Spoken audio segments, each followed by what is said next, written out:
I napoletani sono un popolo di magna maccarun, mangia maccheroni. La mia generazione mangiava pasta 2 volte al giorno e si vede, questi sono i risultati. Ma oggi le generazioni moderne almeno 1 volta al giorno i maccheroni lo mangiano.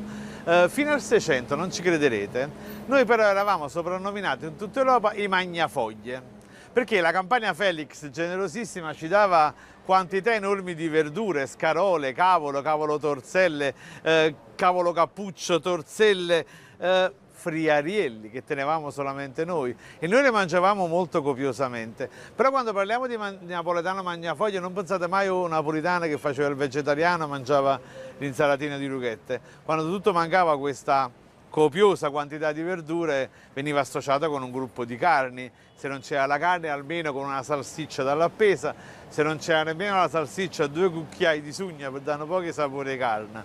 Quello che mangiavamo insomma era qualcosa di molto simile a una manesta maratata. Ma nel 600 ci innamoriamo della pasta. In quell'ansa di mare fra Castellammare, Gragnano, Torre Annunziata si sviluppa l'arte dei maccarunare, viene inventato l'ingegno dei maccheroni. Noi ci innamoriamo perdutamente della pasta e rimaniamo magna maccaruni fino ai giorni nostri.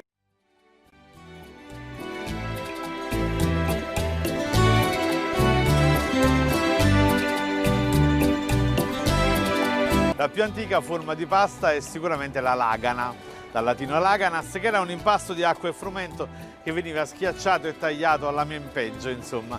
E da lagana deriva anche la parola lasagna, quella di cui erano golosissimi i Borbone. Ferdinando II mangiava la lasagna borbonica e suo figlio Francesco II aveva addirittura questo affettuoso soprannome, lasagno, esatto. Se la lagana, la lasagna, quindi è la forma più antica, qual è quella più giovane? Sicuramente scialatielli e calamarata, che a noi sembrano già 2 formati ormai antichi, ma vi assicuro che sono nati negli anni 70 del secolo scorso. Ma il formato più diffuso e più amato sono sicuramente gli spaghetti e i vermicelli. Il vecchio nome di vermicelli quando la pasta era fatta a mano, perché quindi erano un po' più corti e avevano delle forme irregolari, come di piccoli vermetti, ecco quindi l'ipotesi etimologica. Gli spaghetti invece sono più regolari, più lunghi, come se fossero appunto dei piccoli pezzi di spago. Tra le altre cose gli spaghetti sono talmente simbolo dell'italianità, non solo della napoletanità, che nel mondo c'è un genere di cinema che è lo spaghetti western, quindi legati fortemente a doppio filo appunto con gli spaghetti napoletani. E poi sempre nella pasta lunga ci sono le linguine, queste in cui la superficie esposta all'assorbimento del sugo è più lunga e sono francamente le mie preferite.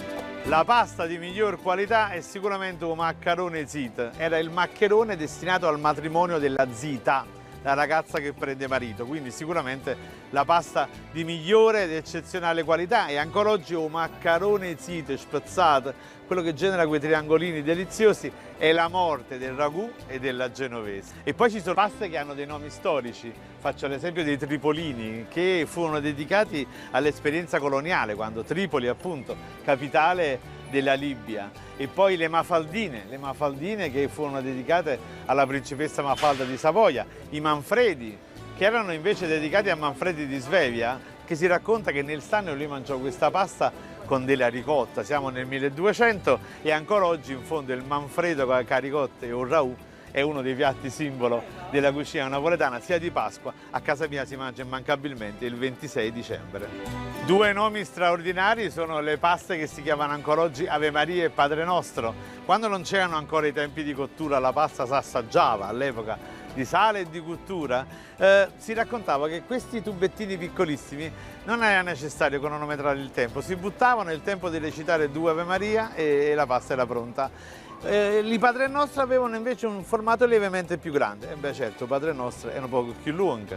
E poi c'erano paste che erano ispirate all'arte dell'abbigliamento, pensiamo alle trenette, piccole trine, alle bavette, quelle dei bambini, alle maniche, alle mezze maniche, insomma signori miei la fantasia di pastai è straordinaria. Le farfalle hanno ormai oltre 100 anni di vita ed è un formato straordinario, ora cedevole, ora tenace. Beh, insomma, in tutto questo fiorire di paste, di maltagliati, che è un altro formato che io adoro, alla fine però il formato più amato dai napoletani, quello che è la morte combinata con la patata e con i legumi, è sempre la pasta miscata.